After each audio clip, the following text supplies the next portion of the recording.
Atëherë jemi në këtë të bashkë një tjetër blok të programit, e kishim paralajmëruar qysh në hyrje të ditës së sotme, dhe natyrisht duke qenë se është krye temë ky konflikt në mes të Izraelit dhe Iranit, natyrisht perspektiva të ndryshme dalin në shesh. Një nga to është përmendur nga teologu Samat Ahmed Gori në Top Story në Shqipëri, pra është një teolog i cili jeton dhe vepron në Tiranë, duke thënë se në Kur'an pra ka shumë profeci, por madje sipas Kur'ani ka përshkruar edhe luftrat atomike, luftrat bërthamore dhe nuk janë shumë të vështira për të kuptuar, ka thënë ai.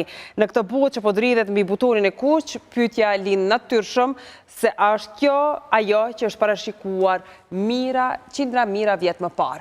Por, më lejoni të lutem të prezantoj panelin fillimisht. Me ne në studio, në fakt, nga studio e shohim këtu, është Hoxh Lati, kënaqësi të kemi në program.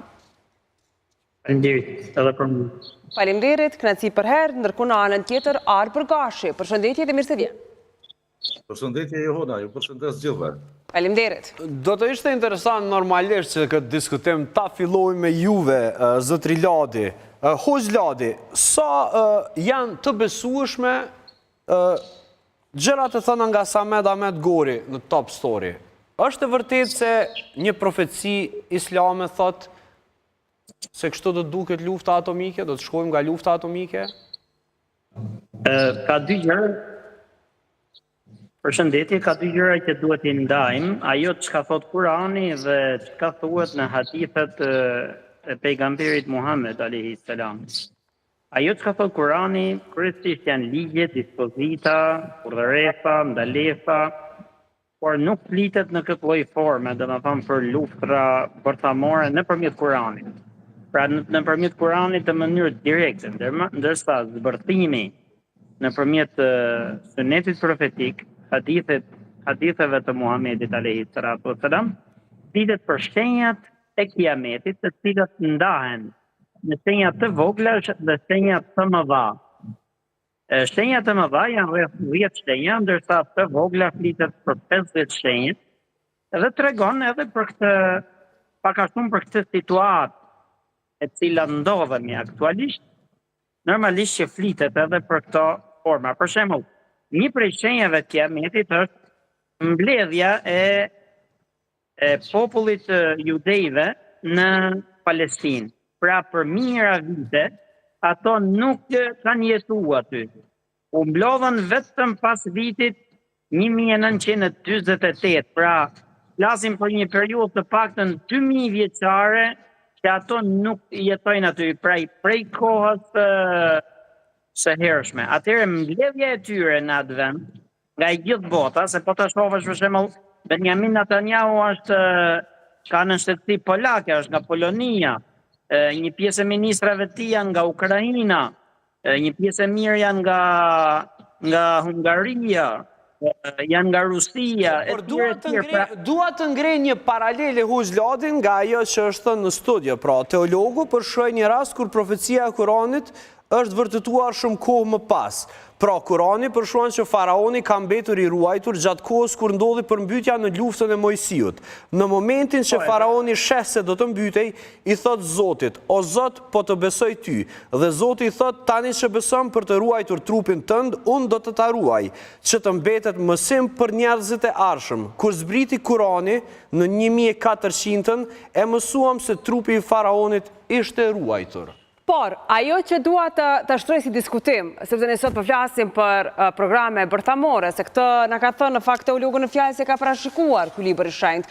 Ndërkohë Ladi, ne po të jemi realist, konstatojmë se në atë kohë për idenë e ekzistencës së atomit nuk ka pasur shoqëria arabe. Se lere më për procesin e një shpërthimi bërthamor. Si mund të interpretohet kjo kështu se pra në Kur'an që ka përshkruar edhe kjo situatë? Jo, të më dhënë, kjo pak a shumë, po jo në këtë mënyrë, por jo vetëm kaq, por në Kur'an përcaktohen shumë gjëra, edhe në thënjet profetike, cili është po interpretimi i Kur'anit, përcaktohen shumë gjëra që do të ndodhin deri në kiamet, edhe shumë gjëra që nuk janë vërtetuar. Por për shembull, nga ana shkencore, Zoti thot në Kur'anin e Kerim, citatin arabisht: "Sanurihim ayatina fil afaqi wa fi anfusihim حتى يتبين لهم أنه الحق. Zoti Ladi, më dëgjo, ne nuk po flasim për fatin gjeneral të një vendi, të një populli, të këtij planeti Tokë. Ne po flasim për këtë që ka thënë teologu në fjalë. Ai thotë se madje edhe procesi i një shpërthimi është paraparë në Kur'an. Dhe unë dua ta di si është e mundur kjo të interpretohet në këtë mënyrë, kur në atë kohë s'ka pasur ide për ekzistimin e një atomi. S'kan ditur ta zvërthejnë ashtu. Sepse Zoti lajmëron për gjërat që do të ndodhin dhe Zoti është i ditur çfarë do të ndodhi. Pra, Zoti i cili ne ka kriju dhe ka kriju gjithësinë, din të kaluarën, por din edhe të tashmen çfarë do të ndodhi deri në kiamet. Se ju përmendët që ka parapar libri i shenjtë, ka parapar pra fatin e njerëzimit, nuk do të shkojë te arbri, sepse në fakt arbra nuk është e vërtetë se secili libër fetar, Bibla, Talmudi, Kurani, kanë këto profecitë e tyre që në fund të fundit gjithçka do shkatërrohet, edhe te izraelitët është njëjtë e parapar, pra përfundimi tek secili libër i shenjtë pothuajse është i njëjtë, ëh? Po, nuk mund të themi se secili libër i shenjtë është i njëjtë te krishterimi. Jo, flasim për kataklizma, për këtë po them. Për atë, për fundin e botës, në Bibël, te libri i zbulesës, aty zbulohet gjithçka. Madje si mas zbulesës edhe pritet ardha e Islamit, por konsiderohet si feja antikrishtit, edhe feja e cila e çon përpara fundin e botës, edhe ardhjen e fundit botës. Për arsye se nuk konsiderohet fe e perenisë. Kështu është në Bibël. Tash, nëse i kthehemi kiametit dhe kësaj situate aktuale që është tash, kiameti më i madh për shqiptar është kur e ke Kur'anin në dorë, e shërbin në zemër, që po dëshmohet shumë kohëve të fundit. Ky është rreziku dhe kiameti më i madh për neve. E dyta, do të ishte e mirë për shqiptarët dhe paqja më e madhe, xheneti më i madh, ta kem kanunin në dorë, ta kem drejtsinë e Zotit në zemër, ta kem edhe shqipninë etnike në zemër. Ajo do të ishte paqja e shqiptarëve më e madhe. Arbër, nuk po flasim për shqiptarët detyrimisht këto, se nuk duam ta transformojmë këtë diskutim në diçka tjetër. Unë dua të pyes, a ka pasur në atë kohë, mbase qoftë libra shkencor, e qoftë shkencëtar që mund ta kenë zbërthyer reaksionin e një shpërthimi bërthamor? Në kontekstin e asaj si që interpretojmë sot, për shembull librin e zbulesës mund gjetë shumë çka që është identike me kohën e sotme, edhe paralajmërimi i ndërtimit tempullit të tretë, ashtu siç pritet që të ndodhë, për arsye se hebrejt. Po, dhe pikërisht elaboroj çet pikë pak, të lutem. Nëse më lejoni me thonë, ata vërtet kanë sinagogat e tyre, po nuk kanë vend ku ata për shembull i prejnë qurbanët e tyre siç kanë pas rast me e bën tempull për çdo vit. Dhe tempulli i tyre është i shkatruar prej vitit 70-80 do të thotë pas Krishtit, do të thotë në kohën e perandorisë romake është shkatruar ai tempull, edhe tash pritet ndërtimi i tempullit të tretë dhe ky është synimi i hebrejve, çka është edhe synim ndoshta legjitim apo jo legjitim, këto mund ta gjykojnë të tjerë. Në këtë kontekst janë islamikët të cilët e kanë pushtuar Jerusalemin, kanë pushtuar Medinën në kohën e Muhamedit, në kohën e Abasidëve, e tjerëve, dhe tani presin që ato vende të cilat i kanë pushtuar diku të mbesin tyre, dhe unë këtu shoh atë problemin më të madh, duhet kuptuar që pjesa aty ku kanë jetuar hebrejt është pjesë e tyre dhe duhet pranuar që ata të guxojnë me pas një shtet. Palestinezët e kanë shtetin e tyre që është Jordania, aty janë shumica e banorëve palestinez, pra nuk do të kishte problem edhe për çështjen e palestinezëve me zgjedhje si çështje, sepse janë 21 shtete arabe, edhe tash a duhet ta kemi shtetin e 22 arabe apo jo, kjo është një çështje e diskutueshme në drejtë ndërkombëtare. Konflikti Izrael-Iran që sot po e rëndon botën, është një konflikt i cili ka ardhur si rezultat i kërcënimeve të jashtëzakonshme të Iranit me kohë, do të thotë prej 1989-s, prej ardhjes së Ruhollah Khomeini. Po, por e diskutuam këtë. Ajo që na intereson neve është komplet në qoftë se këto konflikte lidhen me profecit. Patjetër zotëri Ladi nuk do t'i mbesim borxh.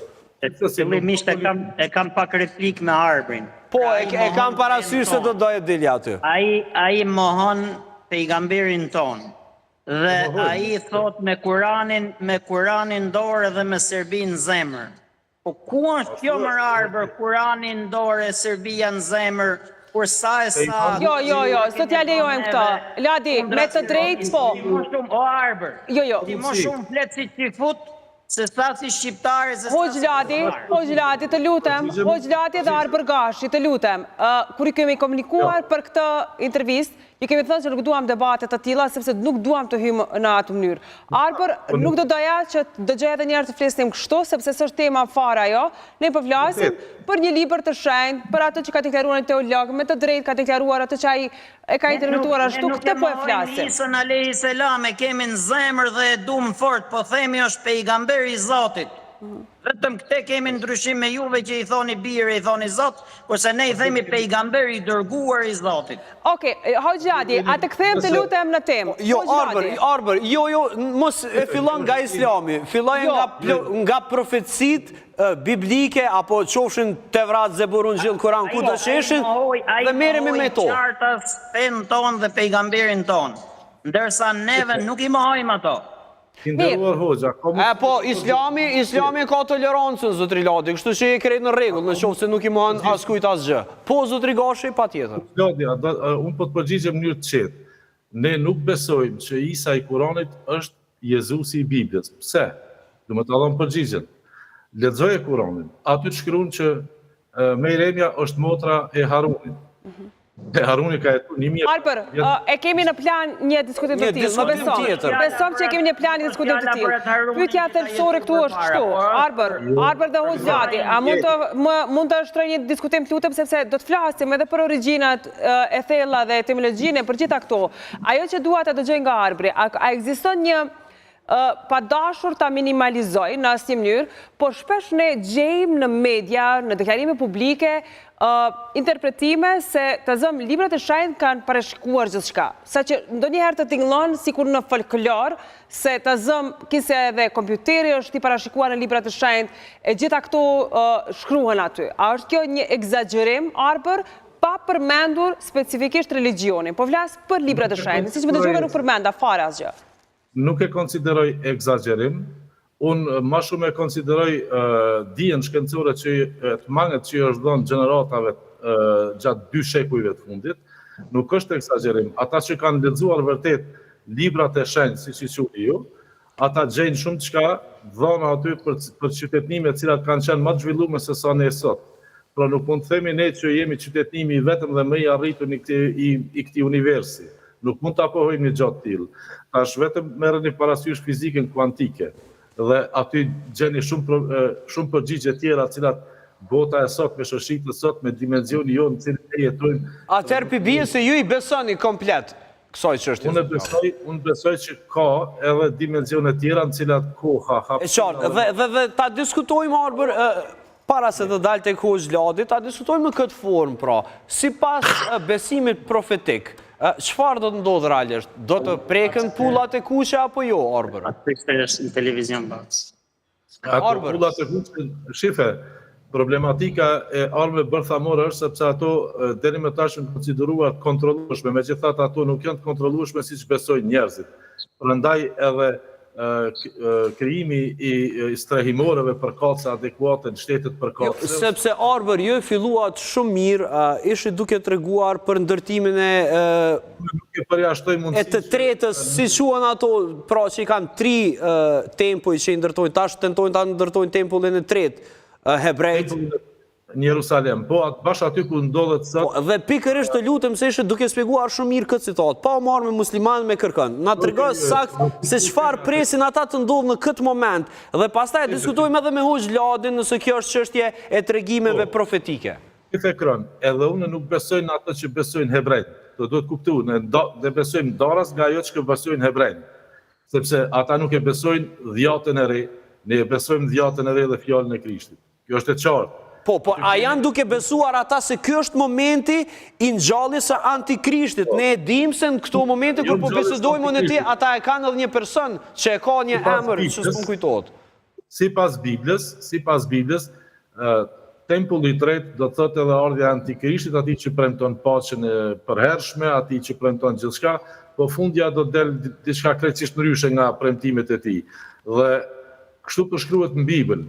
Tani para kushti i kësaj është edhe tempulli i tretë. Të tempullin e tretë që këta dëshirojnë ta ndërtojnë dhe kanë për ta ndërtuar, siç po e shifet tani, siç po e shoh unë për momentin, edhe siç po i shoh zhvillimet aktuale, ato nuk ka që ndalë, për arsye se këto konfrontime ushtarake që po ndodhin tash, këto nuk po ndodhin për diçka tjetër, ndodhin edhe për çështje ideologjike fetare, po ndodhin edhe për çështje edhe resurse ekonomike.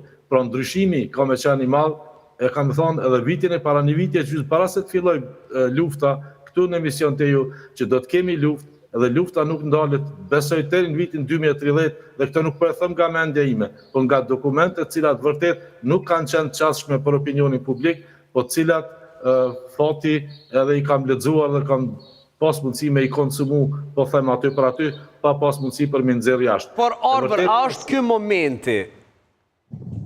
Për ata po. Për ata po, e qartë, sepse pikërisht këtu deshëm të flasim për këtë çështje. Hoxh Vladi, në bazë të asaj që po zhvillohet në terren, besoni se ky është momenti i Antikrishtit? Tani Ju kujtoj, mund t'ja u zgjedhë emrin, hebrejt tani më vetëm se e ka një emër për atë gjë. Po, ato presin Dejjalin, ai është Antikrishti, edhe ne besojmë se e kemi në librat e shenjtë atë, dhe normalisht ato duan që të rënojnë xhamin Al-Aqsa, e cila është pra që në kohën e Sulejmanit, e Solomonit, që i thonë ato, alayhi salam. Du xhamis. Solomonit, lutem. Zotri Gashi, të lutem, e dëgjojmë Hoxh Vladin, pastaj kthejmë. Ne i besojmë të gjithë. Ne i besojmë të gjithë pejgamberët dhe nuk përjashtojmë asnjë prej tyre, që të gjithë janë të sjellur të Zotit dhe kanë lajmëruar për ardhjen e Antikrishtit, për ardhjen e Dejjalit. Edhe unë e thash prej shenjave pra të kiametit që vërtetojnë librat e shenjtë është edhe mbledhja e tyre aty prej pra më shumë se afërsisht, domethënë që nga para 1500 viteve, domethënë që 1500 vite nuk janë grumbulluar ndonjëherë siç janë grumbulluar tani. Edhe trazirat që bëjnë, edhe ajo që është përmend domethënë librat e shenjtë që fuqia e atomit, pra do të digjet edhe zogu në ajër, domethënë kaq shumë zjarr, kaq shumë bomba, kaq shumë vrasje do të ndodhin, Zoti na ruaj. Inshallah ne lutim Zotin që të mos bëhet luftë, por që jemi para një lufte shumë të madhe. Por a jemi para luftës e cila na shpjegohet edhe në profecit, apo? Po. Jemi edhe para asaj që na shpjegohen profecit. Pra jemi përpara një katastrofe. Jemi përpara një katastrofe? Po, por e lutim Zotin që të mos ndodhi. E lutim Zotin që të mos ndodhi, por Po ku e bazoni ju, Vladi? Ku e bazoni këtë? por ne bazojmë tek librat që ka zbrit Zoti, tek Kurani, tek thënjet e pejgamberit, tek thënjet e pejgamberëve të tjerë, të cilët lajmërojnë për këto kohra. Lajmërojnë për mbledhjen e tyre, edhe daljen e Dejjalit, edhe zbritjen e Isës alayhi salam. Dhe është një person të cilin besoj Arbri ka dëgjuar për zërin e tij. Çfarë i thot Januk Arav Shlomo Jehuda, Arbër? Po, shefe... Sepse kjo lidhet me ndërtimin e tempullit të tretë, diçka që ju e filluat gjatë kësaj bisede. Po, shefe, ajo... Kush është ky person? Unë vetëm desha, shefe, pa hyjt ai person fare. Janë shumë persona tjerë, po them kjo forcë e madhe, cila sot po ballafaqohet në lindjen e afërt. Synimin kryesor e ka ndërtimin e tempullit të tretë. Dhe ata kanë me arrit këtë qëllim. Se si do të arrijnë çështje tjetër, a do të ketë luftë nukleare apo jo, këtë nuk mund ta them, po një gjë e di që ajo ka mund ndërtu. E dyta, edhe këtë e di, që synimi kryesor i evropianëve është të rikthejnë ato që është e tyre, do të thotë ish perandoria romakët, ato dëshirojnë të kthejnë. A do të thotë kjo që do të shkojnë edhe në Konstantinopoj, sepse aty është kryeqendra e perandorisë romakët? Edhe ajo do t'i kthehet Evropës, sepse i takon evropianëve, nuk i takon muslimanëve, do ta kuptojë Hoxh Vladi këtë mirë çka po i them. Ai e kupton mirë çka i them, se kjo ka më ndodhur, kjo është e qartë. Prandaj edhe shqiptarët tonë është e mirë ta kuptojnë gjendjen në cilën ndodhen, ku ndodhen, ku jetojnë, edhe t'i ndërmarrin masat adekuate për ato që po vjen. dhe jo për ëndrat e disave cilë të shpresojnë Mirë, diçka që Arbër, nuk e se jemi dinë. keq me kohën, duhet ta mbyllim. Një koment fare për mbyllës edhe nga Hoxh Lati, më pas duhet të kthehemi në dinamika pak më realiste të pak. E vetëm një terim Për të shkurtër. Normalisht, ai beson çka lexon ke librat e vet. Ne besojmë atë çka kemi tek librat e tonë. Patjetër, Por fatin do ta kemi të njëjtë, Për pavarësisht këtë ulemi, diskutojmë si është më e mira, polemizojmë si është me argumentet qarta. Ajo çka do me thonë, neve jemi përpara shumë trazirave. Realisht jemi përpara luftrave dhe kjo përvërtetohet çdo ditë. E lutim Zotin të mos po s'është era parë, Hoxh Lati, s'është era parë që njerëzimi është përpara luftrave. Ne Se ndodhemi kam përshtypjen se para. po krijojmë frikë tek njerëzit dhe nuk më duket realiste ta trajtojmë në këtë mënyrë. Po do doja shumë, por do doja shumë të ishte ashtu. Realitetin s'mund t'ja shmongi maskuj, ajo frika është frikë, por ne nuk kemi nevojë me u friksu, përderisa angazhohemi për paqen e Zotit brenda nesh. Mirë, po e mbyllim me kaq, po. Po e mbyllim me kaq për shkak të kohës televizive. Arbër Gashi, Hoxh Lati, faleminderit shumë që ishit këtu. Faleminderit. Faleminderit. Faleminderit juve. Mirë, Roni, është koha për të kthyer edhe kjo me dyshe. këmbë në tokë. Është koha të kthehemi me këmbë në tokë, e përderisa luftat zhvillohen gjithçka në botë, dikush po e zhvillon karrierën e tij jashtëzakonisht mirë. Është ai Patriot Bajrami, i cili shënoi edhe fitoren e dytë, ndërsa sot do të lidhet direkt në Klan Kosova nga Hamburgu i Gjermanisë për të treguar se do të rikthehet të boksojë në qytetin e Pesë dhe normalisht në pakën numër 1 në vend Art Motion. Informacionet e tjera e marrim pas marketingut nga vetë Patrioti.